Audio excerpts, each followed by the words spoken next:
Bonjour à tous. Merci de vous joindre à nous ce matin pour le webinaire consacré à l'automatisation et au Zero Touch Provisioning avec les produits OpenGear. Donc, la session sera animée par Manuel Martinez, ingénieur Bonjour. avant-vente OpenGear. Et je suis Olivier Gastel, responsable commercial chez Auréole.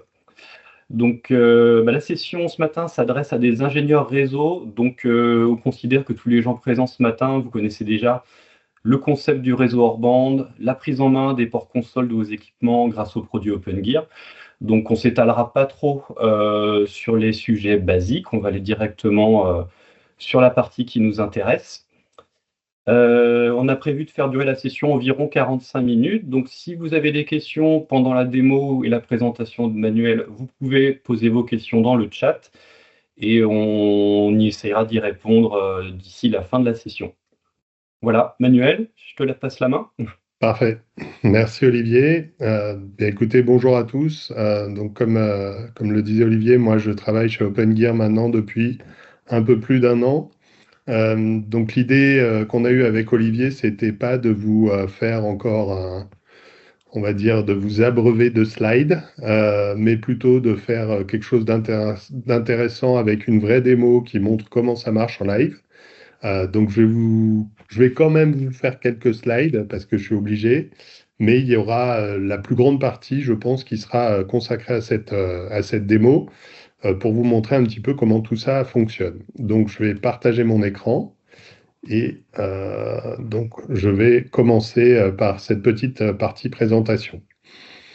Donc pour commencer déjà, j'attire votre attention sur le fait qu'on vient de sortir une nouvelle gamme de produits, les séries OM 1300 et CM 8000, donc qui ont effectivement aujourd'hui vocation à offrir une solution sur la partie, on va dire, entrée de gamme de notre offre. Ils existent avec 4 ou 8 ports série, avec potentiellement aussi une partie switch Ethernet intégrée, également 4 ou 8 ports. Tous ces équipements aujourd'hui sont disponibles avec double alimentation, avec également une option de connexion cellulaire. Voilà, l'idée c'est de pouvoir aussi répondre aux évolutions du marché. Aujourd'hui, c'est des équipements qui sont performants, qui sont fiables, toujours en refroidissement passif, donc avec une MTBF très importante. Donc ne l'oubliez pas. On va parler ensuite, si j'arrive à passer au slide suivant, de la partie automatisation de tous ces systèmes. Donc aujourd'hui, j'attire votre attention sur le fait que nos produits fonctionnent de manière extrêmement efficace lorsqu'ils vont fonctionner notamment conjointement avec la plateforme de gestion centralisée Lighthouse. Donc Lighthouse, c'est la machine virtuelle qui va permettre de fédérer et d'agréger toutes les connexions VPN des boîtiers OpenGear. L'avantage de ce type de fonctionnement, c'est qu'on va pouvoir se connecter depuis n'importe où vers les boîtiers OpenGear à travers ces connexions VPN, à travers Lighthouse. L'avantage, c'est qu'on accède évidemment au port console. Comme vous le voyez aujourd'hui, on a des boîtiers qui évidemment permettent de se connecter en console série traditionnelle ou USB. Mais c'est également de pouvoir se connecter en utilisant les connexions IP, puisqu'aujourd'hui, ce sont des boîtiers qui ont cette hybridité. Deux en un qui vont vous permettre de simplifier les architectures d'administration distante pour pouvoir justement utiliser cette infrastructure hors bande qui est fiable, disponible et sécurisée, et pouvoir interagir efficacement avec les équipements que vous administrez. Donc aujourd'hui, c'est des boîtiers qui permettent directement de utiliser des fonctions à base de Python, à base de Docker, à base d'Ansible. Donc le principe, c'est qu'on va pouvoir faire justement en utilisant ces différents moyens sur les boîtiers OpenGear directement, toujours à distance, en remote, on va être capable justement de piloter l'infrastructure. Vous savez que c'est des fonctions qui se basent bien souvent sur le fonctionnement API. Donc c'est aussi ce type de fonction-là aujourd'hui que nos boîtiers permettent, toujours de manière sécurisée, hein, puisque évidemment on a aujourd'hui des caractéristiques qui nous permettent de garantir qu'on n'aura pas d'intrusion.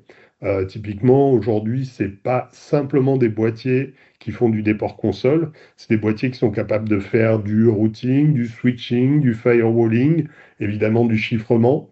Donc on est aujourd'hui voilà, sur une gamme de produits très avancée qui va permettre d'avoir cette dimension et cette capacité fonctionnelle évolutive plus intéressante pour vous. Euh, Autre caractéristique également dont on va parler durant cette démo, c'est une fonction de provisioning automatisé de nos produits. Il s'agit de l'offre Lighthouse Service Portal. Il s'agit notamment d'une fonction qui est directement intégrée sur les équipements OpenGear si vous choisissez cette option lors de leur acquisition. Donc il s'agit d'une option gratuite. J'attire bien votre attention là-dessus. C'est gratuit. Mais si vous n'y avez pas pensé le jour de l'acquisition des produits, évidemment, vous n'en disposerez pas. Le principe de fonctionnement de cette technologie, c'est que par défaut, les boîtiers sont configurés d'usine pour aller s'enregistrer sur votre tenant dans un portail SaaS qui s'appelle le Lighthouse Service Portal. Et ce portail SaaS, en fait, va leur permettre de récupérer les informations de connexion jusqu'au Lighthouse. Donc, à partir du moment où les boîtiers ont récupéré ces informations de connexion, ils vont se connecter au Lighthouse. Et évidemment, depuis Lighthouse, ils vont récupérer toutes leurs configurations possibles et ils vont être capables d'aller se connecter directement sur l'infrastructure d'administration hors bande pour lesquelles ils ont été déployés. Donc ça, c'est vraiment une fonction extrêmement efficace puisque on va pouvoir directement en fait envoyer les produits, envoyer les boîtiers OpenGear sur leur site sur lequel ils doivent être accordés.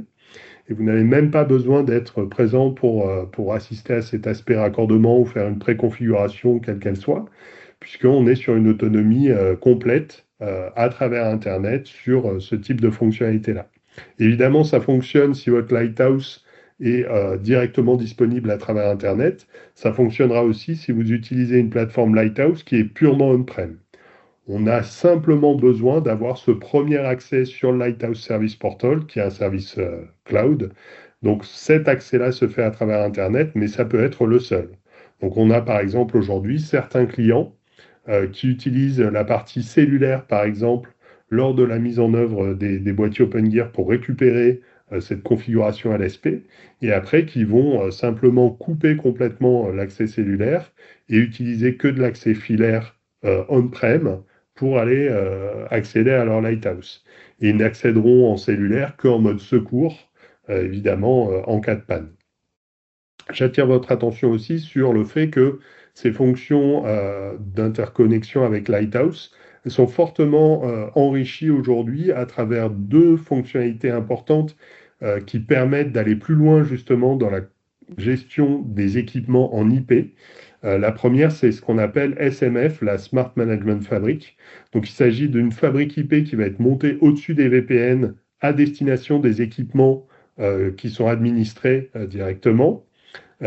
Et donc, cette fabrique SMF va permettre également d'accéder au système en IP à travers une interface reverse proxy qui est embarquée sur Lighthouse. Et donc, ce reverse proxy va permettre d'accéder à l'administration des équipements. Donc, on y reviendra un petit peu tout à l'heure, justement, sur la partie démo. Je peux peut-être vous montrer un petit schéma. Voilà comment cette architecture fonctionne. Donc, on a le Lighthouse qui est le point de connexion de tous les VPN issus de tous les boîtiers.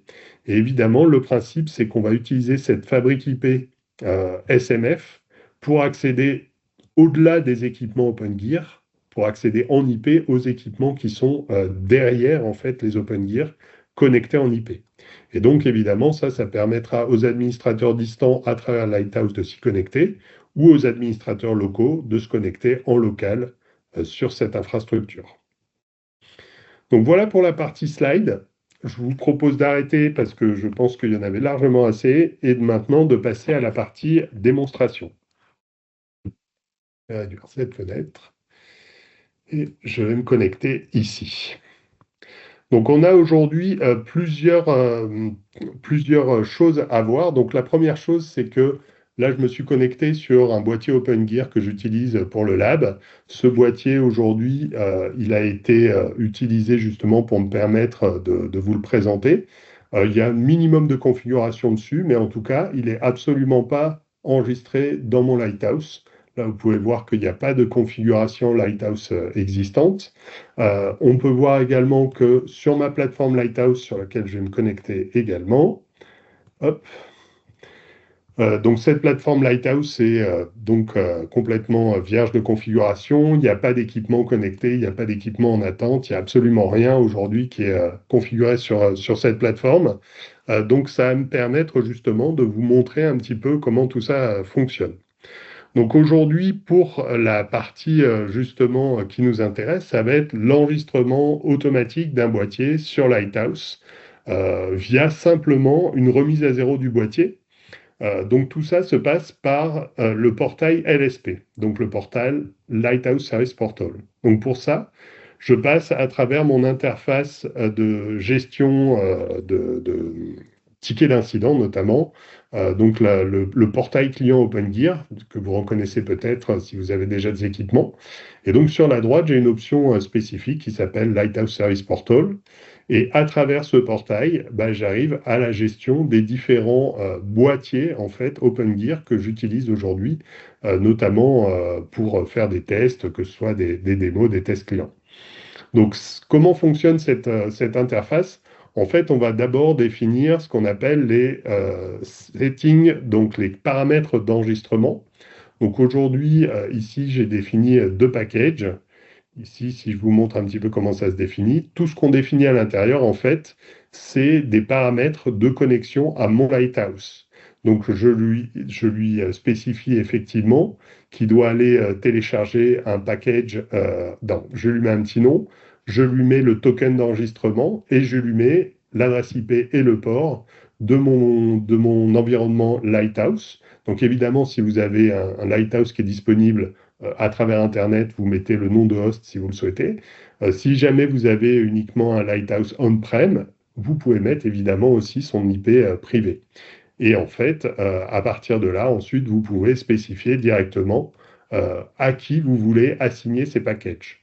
Donc là, j'ai déjà défini deux packages pour justement me permettre de faire cette démo. Celui qui nous intéresse, c'est le package training. Et je vais aller l'associer à mon boîtier OpenGear de test. Donc il s'agit de ce boîtier OM12088E-L. Et je vais lui associer donc ici le bon package pour lui dire de s'enregistrer automatiquement. Donc il suffit de le sélectionner, de lui assigner son package. Ici, je vais récupérer mon package training.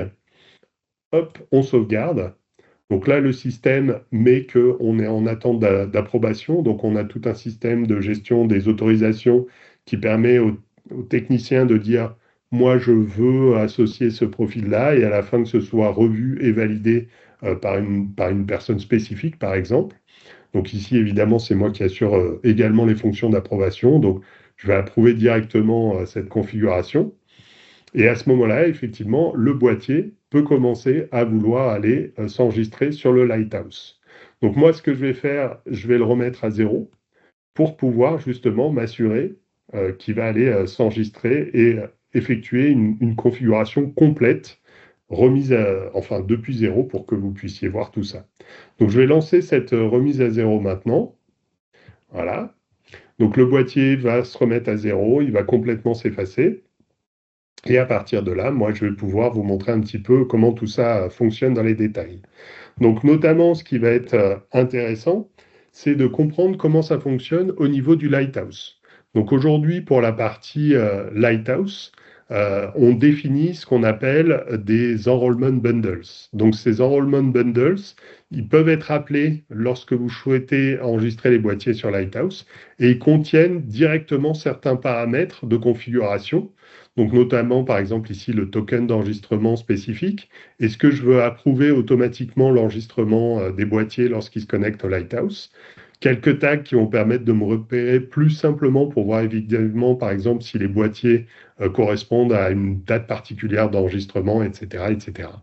Et ici, j'ai tous les templates, donc les templates qui sont en fait des morceaux de configuration que je veux envoyer sur mon boîtier juste après la phase d'enregistrement. Donc c'est là où aussi on a quelque chose d'intéressant sur cette partie automatisation, c'est qu'on va pouvoir justement définir des paramètres spécifiques. Donc là, par exemple, sur mon boîtier Operation Manager 1208, il y a une particularité de ce boîtier, c'est que le port console numéro 1, par défaut, il n'est pas dans le bon mode. Il est en mode local server, et moi, je veux le mettre en mode console serveur, justement, pour pouvoir permettre de configurer ce boîtier correctement. Donc, ce que je vais faire, je vais appliquer ce premier script. Après, je vais activer le logging de port. Donc ça va me permettre justement de remonter les logs dans mon Lighthouse. Je veux configurer également une interface sur la partie switching, comme je vous l'ai dit, puisque c'est un boîtier hybride. Je veux pouvoir me connecter ici à un équipement sur mon infrastructure. Donc on verra tout à l'heure, on va connecter un petit firewall Fortinet. Et je sais que son range d'IP, c'est celle-là. Donc, je configure cette interface directement avec une adresse IP. Je veux créer une loopback. Ça va me servir un petit peu après pour la partie, justement, Docker dont on parlera un petit peu plus tard. Donc, je vais pouvoir le faire directement à partir de ça. Et je veux activer évidemment la partie SMF, donc Smart Management Fabric. C'est la fabrique IP qui me permet justement de communiquer en IP avec mes équipements. Donc tout ça se fait sur la base des templates que j'ai configurés ici. Évidemment, l'ordre est important. Si vous le faites dans le désordre, ça ne marche pas. Donc il y a parfois des templates à activer les uns avant les autres. Et évidemment, tout ça peut être customisé, puisqu'on retrouve ici nos script templates qui sont définis. On en a pour tout type. La partie script, c'est effectivement celle-là. Et effectivement, on verra que on peut choisir de différents types de scripts. Donc moi j'en ai quelques-uns qui sont justement utilisés pour cette partie démo.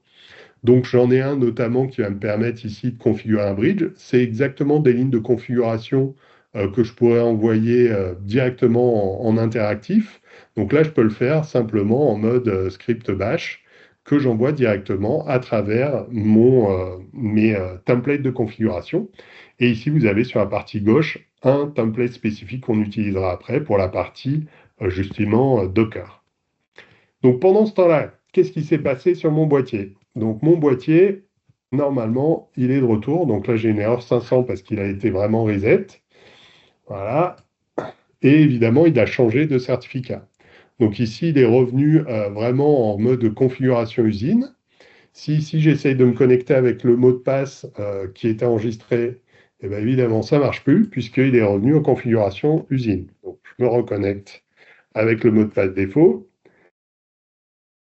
J'arrive ici sur la pop-up qui me demande de changer de mot de passe. Donc, évidemment, il faut utiliser désormais un mot de passe avec un niveau de sécurité renforcé. Donc, j'utilise les caractéristiques attendues en espérant que je ne me trompe pas. Et là, je vais pouvoir me connecter sur mon boîtier. On va voir où il en est. Peut-être. Alors, où est-ce qu'il en est? Ouais, il ne s'est pas encore enregistré. Alors, c'est le premier effet démo, évidemment. Alors, je pense qu'il a commencé sa phase d'enregistrement et donc, résultat, il m'a coupé la main. On va attendre de voir qu'il revienne. Oh, c'est pas grave. S'il est en train de s'enregistrer, on devrait le voir apparaître ici. Est-ce qu'il va apparaître? Alors, vous pouvez suivre de toute façon la partie enregistrement directement à partir de cet écran. Donc ici, il suffit de faire refresh.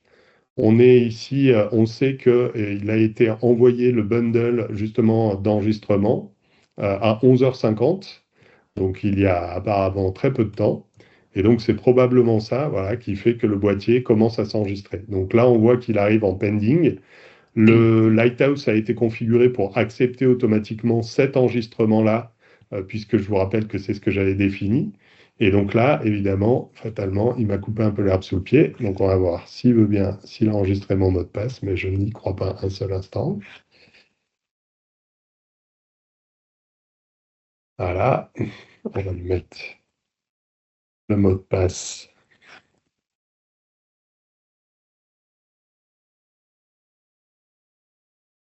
Hop. Espérons que cette fois-ci, il va bien. Voilà. Donc là, on voit, il m'affiche un certain nombre d'infos. Ici, il a déjà commencé à activer les paramètres, puisqu'il m'a déjà configuré le port 1 comme nécessaire. On va aller voir au niveau des network interfaces. Donc voilà, ici, il n'a pas encore configuré mon bridge, puisque je vous rappelle que j'avais demandé une adresse IP spécifique pour cette partie switch port. Et je lui ai demandé également de créer une loopback qu'on utilisera après. Donc, il doit être en train de faire sa configuration. Je suppose qu'ici, voilà, il apparaît déjà dans le mode connecté. Bon, bah, c'est très bien, tout se passe bien. Euh, on va donc pouvoir attendre qu'il ait fini de s'enregistrer. Ce qu'on peut remarquer aussi tout de suite, c'est que dans la phase d'enregistrement de mon Lighthouse, évidemment, je peux directement voir ici que je me connecte au port console. Donc pour ceux qui n'utilisent pas encore Lighthouse, on peut accéder directement au port console, en fait, à partir de l'interface Lighthouse, sans même ouvrir une session sur le boîtier.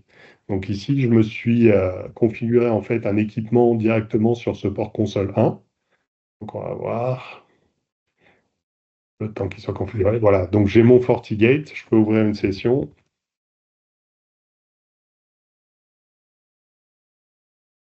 Hop. Donc là, je suis bien connecté sur mon FortiGate. Donc l'avantage, c'est que je n'ai pas besoin d'ouvrir une session sur mon boîtier OpenGear. Directement à distance, je vais être capable d'administrer mon FortiGate. Donc à travers une interface web console comme celle-ci, mais également potentiellement à travers un accès SSH. Donc là, par exemple, on voit comment est autorisé et authentifié cet accès. Donc j'utilise une clé SSH pour me connecter, puisque pour me connecter à mon Lighthouse, j'ai configuré une clé SSH pour mon admin. Là, on voit que je suis connecté avec un administrateur, c'est super admin. Note 17, c'est la référence de mon boîtier OpenGear, et port numéro 1, c'est son port console numéro 1. Et je suis bien connecté sur traininglab.opengear.com. Là, on peut voir que j'ai deux sessions en réalité ouvertes sur mon port console de FortiGate qui sont apparus, donc super admin et super admin, donc que je peux utiliser pour administrer. Évidemment, on peut restreindre, on peut n'autoriser qu'un seul administrateur à la fois, hein, ça fait partie des paramètres de configuration. Mais là, on voit que je peux directement gérer ces sessions à partir du Lighthouse. Donc là, par exemple, si je veux déconnecter, je ne sais pas, cet utilisateur, donc par exemple celui qui était connecté en SSH, voilà, ma session SSH est terminée. OK. Donc ensuite, une fois que je suis connecté de cette manière-là, on va pouvoir maintenant retourner également sur mon boîtier OpenGear. L'avantage aussi, c'est que si je souhaite désormais administrer mon boîtier OpenGear, je peux le faire directement à travers l'interface Reverse Proxy de mon Lighthouse. Donc on va voir. Voilà. Là, on voit l'interface Reverse Proxy. La seule différence avec l'interface d'administration web de base du boîtier, c'est que cette fois-ci, je suis connecté à travers le Reverse Proxy. Donc, on voit la petite boîte blanche qui me dit ici, click here to return to Lighthouse. OK. On peut voir également que quand je me connecte directement à partir d'ici, qu'est-ce qui a fait que mon boîtier OpenGear s'est connecté de manière automatique? Si je me connecte en ligne de commande, ici, je vais pouvoir faire un grep de LSP sur varlog messages. Et là, on voit qu'effectivement, il y a eu tout un tas de choses qui ont été faites. Si j'en reviens au début, en fin de compte, on a plusieurs paramètres qui se passent. De base, l'operating system est le même que n'importe quel boîtier OpenGear, mais en plus, le boîtier est prévu pour aller télécharger directement lorsqu'il est démarré un container et il va vérifier effectivement par rapport à un certificat qui est directement en UEFI sur le boîtier. Et donc, il va télécharger ce container, le lancer, et ce container, en fait, va aller communiquer justement avec mon Lighthouse Service Portal. Le Lighthouse Service Portal va lui envoyer les informations. Donc, à ce moment-là, il va y avoir toute la phase d'enregistrement Lighthouse. Donc, tous les paramètres, en fait, qui sont liés à ce que je lui ai envoyé dans son package vont être visibles directement ici dans ces logs. Et donc, une fois que l'équipement est connecté, on va pouvoir voir qu'effectivement, il y a Donc le Lighthouse, évidemment, qui a été enregistré, mais également les éléments de configuration que j'attendais qui ont dû se faire. Donc là, par exemple, on voit qu'il m'a rajouté une adresse IP configurée statiquement. On voit qu'il a rajouté une interface loopback également, que j'utiliserai après. Et on voit aussi qu'au niveau du firewalling, on a tous les paramètres liés à la configuration Smart Management Fabric qui ont été activés. Donc là, par exemple, ce qui m'intéresse de voir là-dessus, c'est que mes interfaces BR0 notamment, elles sont considérées comme LAN, que le trafic va être en mode masquerade, donc en mode source NAT, pour pouvoir me connecter depuis mon Lighthouse. Donc là, si je retourne maintenant, si je me déconnecte d'ici et je retourne sur mon Lighthouse, on peut voir que j'ai eu ici des templates qui ont été activés. On peut voir exactement tous les templates qui ont été activés. Donc, évidemment, 5 successful. Ça veut dire que j'ai eu aucune erreur. Ça veut dire que le scénario était bien répété. Mais sachez que vous aurez un débrief qui vous dira, voilà, telle chose a bien fonctionné, telle chose n'a pas bien fonctionné.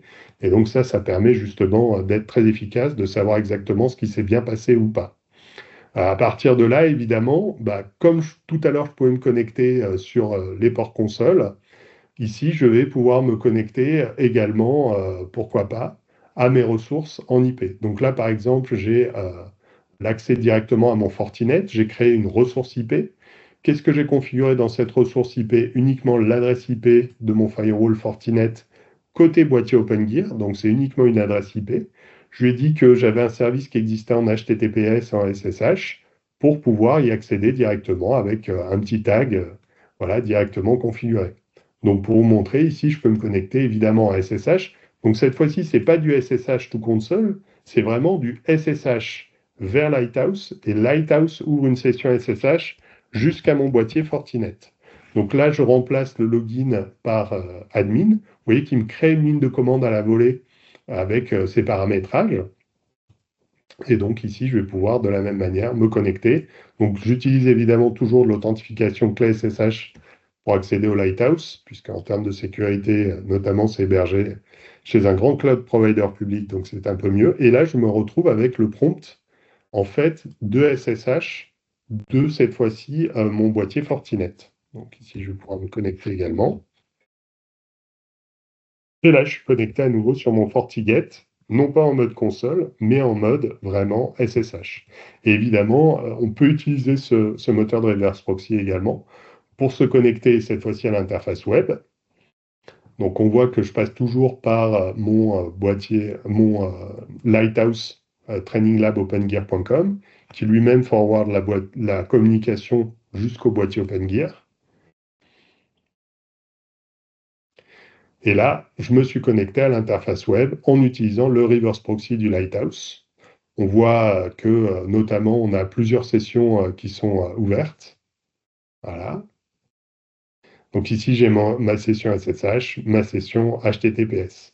En revanche, ma session web terminal, apparemment, elle s'est terminée. Donc si je me reconnecte ici, en admin, normalement, on aura les trois.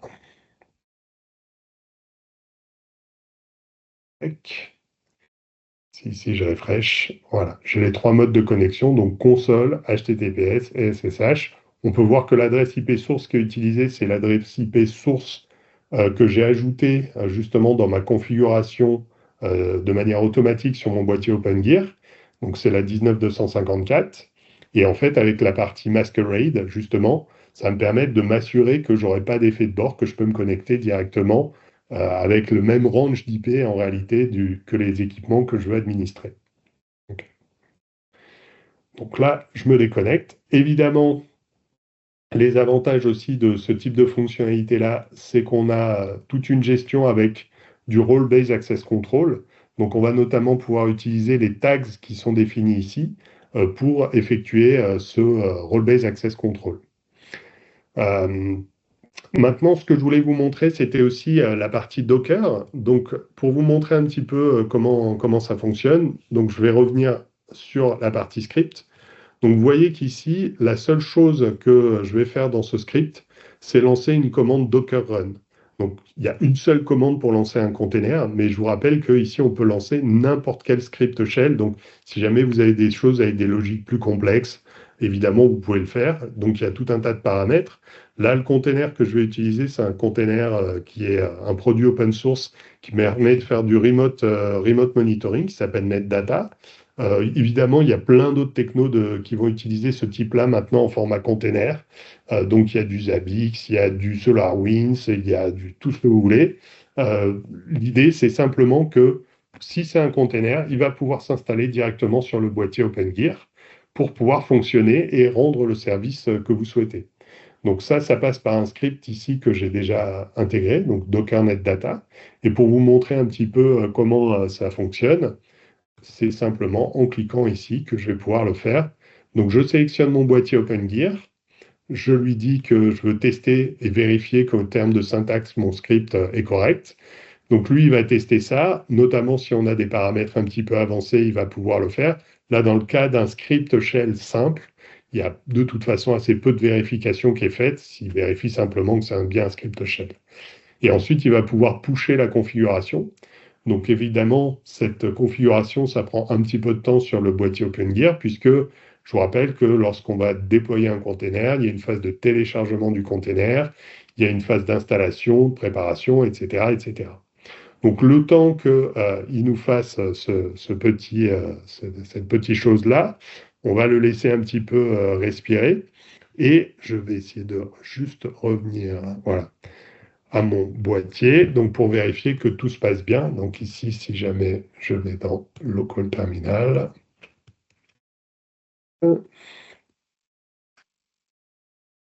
donc ici, on peut voir que on a un accès Linux complet. Donc si je fais un Docker PS, pour l'instant, j'ai rien.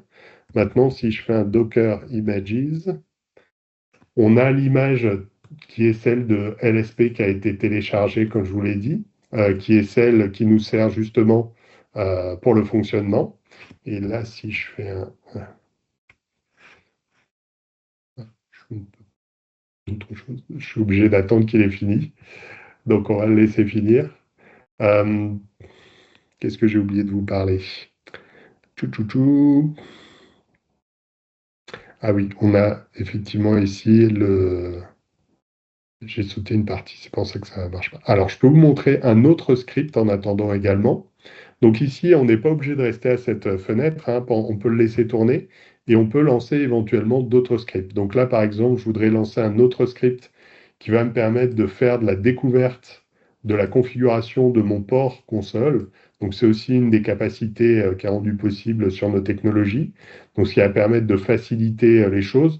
Il va en fait vérifier quel est le nom utilisé par mon boîtier pour pouvoir l'ajouter au prompt et directement l'avoir au niveau du port. Donc on va voir s'il veut bien fonctionner en même temps. Voilà, il veut bien. Et je vais le pusher. Et donc là, pour le coup, c'est un petit peu plus rapide normalement. On va le laisser fonctionner aussi.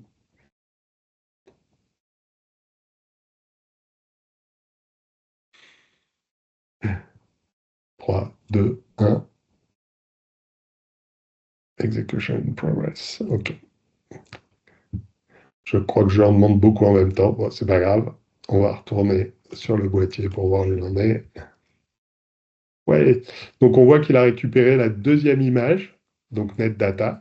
Et là maintenant, si je fais mon Docker PS, voilà, j'ai mon container qui est maintenant up, qui doit être prêt à fonctionner. Donc on va voir ici, en termes de node, on voit qu'il a appliqué mon template Docker NetData. Et ici, au niveau de mes ressources, on voit que la ressource désormais NetData que j'avais créée, donc elle utilise en fait l'adresse IP de loopback que j'ai configurée sur mon boîtier OpenGear. Donc ça, c'est pourquoi est-ce que Lighthouse est au courant de ça, puisque vous avez vu sur le slide qu'on utilise en fait un protocole de routage dynamique pour pouvoir découvrir justement éventuellement les plans IP qui sont utilisés pour la partie administration. Donc éventuellement une loopback également peut être apprise. Et là, bah, ça me permet de me connecter directement sur ce NetData, donc qui me permet d'avoir des statistiques très détaillées sur le fonctionnement de mon boîtier OpenGear.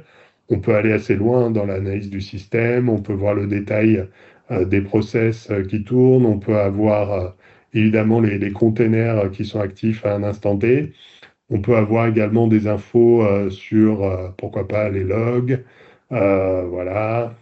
On peut avoir également des infos en live sur la consommation de ressources des différents process sur les boîtiers. Ce que j'aime bien aussi dans ce produit, sans en faire trop de pub, c'est qu'il permet de se connecter également à distance à plusieurs équipements. Donc là, évidemment, je peux me connecter à différents boîtiers. Je peux également me connecter normalement à différents types de connexions. Donc là, par exemple, je peux me connecter en SNMP également sur un équipement. Donc là, par exemple, sur mon FortiGate, je récupère quelques infos. Donc, c'est pas aussi riche que quand j'utilise la partie API, mais c'est quand même plutôt pas mal. Et donc, si je reviens à mon Lighthouse, je pense que cette fois-ci, si je retourne au niveau du port, on n'a pas fait l'autodiscovery. Bon, c'est pas grave. Euh, donc écoutez, c'est pas grave. Je pense qu'on a fait un peu tout le tour de toutes les fonctionnalités. Il est midi 7. Ce que je vous propose maintenant, c'est peut-être d'ouvrir aux questions-réponses. On a déjà une question du coup dans le volet questions-réponses de Fabien. Je ne sais pas si Ouais, tu as accès, Manuel. ouais. Et pareil pour les autres, si jamais vous avez des questions, quoi que ce soit, n'hésitez pas, vous pouvez les poser aussi à la suite. Alors, première question de Fabien. Switch Ethernet sur CM8000 pour remplacer la CM7004-5 en prévision. Donc en fait, le CM8000, c'est la gamme pure console. C'est pour ça qu'il s'appelle CM, comme console manager. Donc le CM8000, bah, il a que des ports console. En revanche, on a la gamme OM 1300, donc Operation Manager, qui est la gamme hybride et qui, elle, va supporter à la fois des ports console, mais également des ports Ethernet. Donc pour vous remontrer le beau slide que j'avais sur le sujet, voilà. Donc le CM8000, c'est celui du haut. Et le OM 1300, c'est celui du bas, donc avec à la fois les ports console et les ports Ethernet. J'espère que ça répond à ta question, Fabien. Ensuite, plusieurs VLAN sont-ils supportés? Évidemment, on a une matrice de switching niveau 3 qui supporte tout ce qu'on veut en termes de configuration. Donc, on peut faire du VLAN en mode trunk, du VLAN en mode access. On peut évidemment configurer plusieurs. On peut configurer plusieurs bridges. On peut configurer aussi chaque port de manière indépendante et on peut configurer des agrégats de ports avec du 802.3 AD ou du LACP. Voilà, tout ça, on peut le faire vraiment de manière très custom. Après, moi, ce que je conseille, c'est quand même d'essayer de garder une configuration simple. Donc l'idée, c'est de s'adapter à un existant. Donc si l'existant demande qu'on ait de la complexité, bah, pourquoi pas. Si par contre on est sur un déploiement from scratch, essayez de garder les choses les plus simples possibles. En général, la simplicité, c'est l'ami de la résilience. Pinout reprogrammable, donc pour éviter d'avoir à mettre des convertisseurs de pinout physiques. Alors ça, c'est tout à fait possible sur les équipements OM. Donc toute la gamme Operation Manager permet de switcher de pinout X1 à X2. Donc aucun problème, que ce soit les petits ou les gros boîtiers, ils vont supporter la partie pinout reprogrammable. Sur la gamme CM, on a uniquement les boîtiers haut de gamme, donc les CM 8100 10 Go qui supportent le pinout reprogrammable. Est-il possible que Lighthouse alimente un boîtier depuis une source de vérité, Netbox, InfraHub, etc. Alors, jusqu'à un certain point, on va pouvoir interagir Lighthouse. Il faut le voir plutôt comme une plateforme de communication et de création justement de cette partie fabrique IP. Donc, à partir de là, on va pouvoir faire des choses dessus, mais elle-même, qu'elle alimente des choses, c'est compliqué. Ce qu'il faut voir, c'est qu'elle a sa propre API. Donc, tu peux utiliser quelque chose qui va l'interroger pour alimenter ta source de vérité. Tu peux également créer des scripts sur Lighthouse si tu le souhaites, parce que ça reste un Linux sur lequel on a la main. Donc pour pouvoir éventuellement faire des choses, mais après, il faut voir en détail exactement ce que tu souhaites faire. Support d'authentification centralisée sur Lighthouse, double facteur. Donc on supporte évidemment ça en corrélation avec le airbag. Alors en termes de protocole, on supporte Radius, TACAX, LDAP. Et on supporte aussi SAML V2 sur Lighthouse uniquement. Sur les boîtiers, on ne supporte pas SAML V2. Mais en revanche, oui, tous les protocoles d'authentification permettent d'utiliser du double facteur ou des choses comme Okta ou alors des choses comme de l'Active Directory, etc., etc., au niveau de Lighthouse. Et évidemment, tout ça en corrélation avec le airbag. Je pense avoir répondu à toutes les questions de Fabien, notamment. Je pense que, ouais, Manuel, une petite question un petit peu bonus sur le côté reprogrammable du pinout. Donc, effectivement, on a bien compris, tu peux switcher entre les formats X1 et X2, mais je pense que la question derrière, c'était aussi est-ce que potentiellement, ça peut être customisable pour adresser des ports consoles de certains constructeurs qui auraient des choses un petit peu Alors, exotiques. là, alors pour de l'exotique, non. Ok.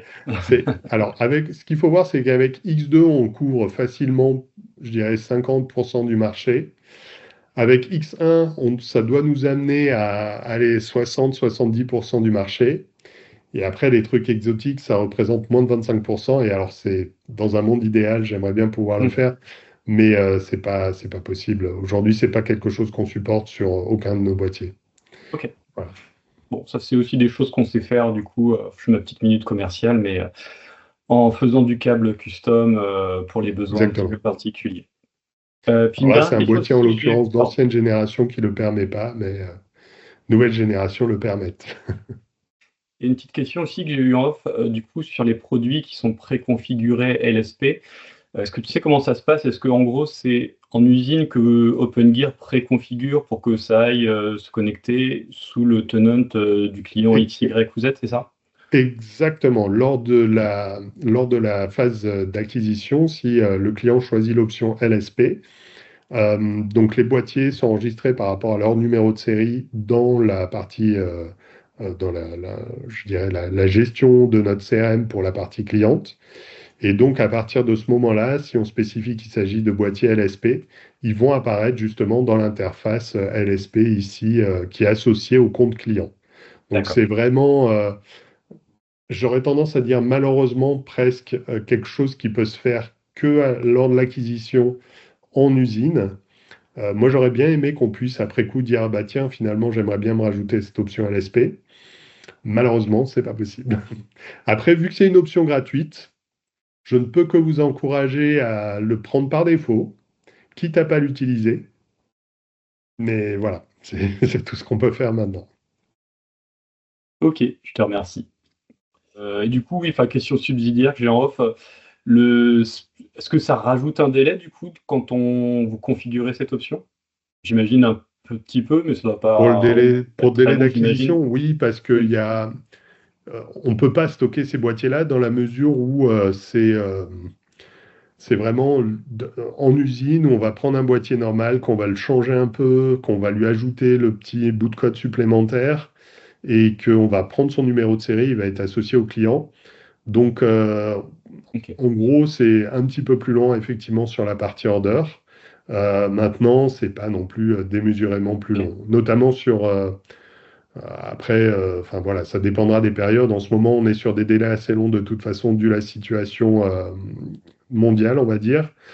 Mais voilà, le maximum qu'on a eu à attendre, c'est allez, 2 jours de plus qu'un boîtier sans cette option. Ok, donc ça reste quand même très Mm. raisonnable. Voilà, Pour un confort non négligeable non plus. exactement. Ok. Bah, écoutez, je Bon, crois qu'on n'a pas d'autres questions. Bah, écoute, je te remercie. Voilà, j'espère qu'en tout cas la session vous aura intéressé. En tout cas, bon, j'ai appris pas mal de choses aussi. Merci Manuel. Et puis, bah, si jamais d'autres questions vous viennent a posteriori, bah, n'hésitez pas, vous pouvez nous contacter. On mettra la session en ligne également et on partagera aux participants et aux inscrits le lien pour le voir, le revoir, le partager avec vos collègues. Donc, n'hésitez pas à partager si ça peut être utile à vos collègues. parfait. Merci beaucoup. Merci à tous, bonne journée et à bientôt. Au Au revoir. revoir.